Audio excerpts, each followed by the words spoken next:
Bem, pessoal, uma pergunta que eu estou recebendo muito frequente assim, Júlio, ainda precisa fazer teste de Covid, né? Se acabou o cenário de pandemia, urgência global, eu ainda tenho que fazer exame se eu tiver sintoma ou é que nem gripe, eu não preciso fazer mais nada?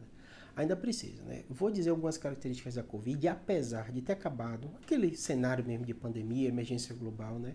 A gente precisa fazer as medicações por alguns cenários.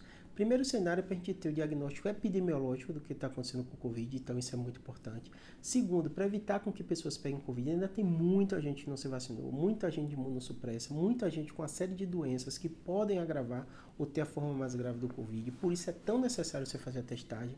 Ainda é necessário ter aquela fase que a gente fala de isolamento para quem tem Covid, então se você não fizer o teste, você nunca vai saber que você teve Covid.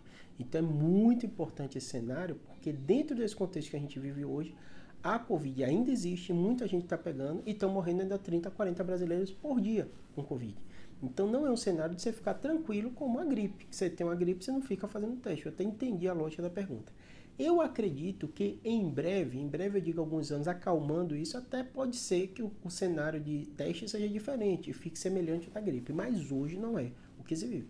Isolamento ainda é necessário você fazer teste, ainda é necessário, claro que o isolamento, o período hoje em dia está muito menor, seu médico vai conversar, né?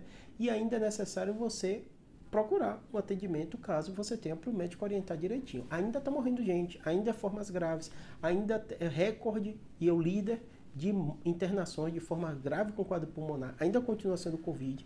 Então acalmou, acabou aquele cenário de urgência global, acalmou, mas ainda precisa de uma série de cuidados e atenção, tá bom?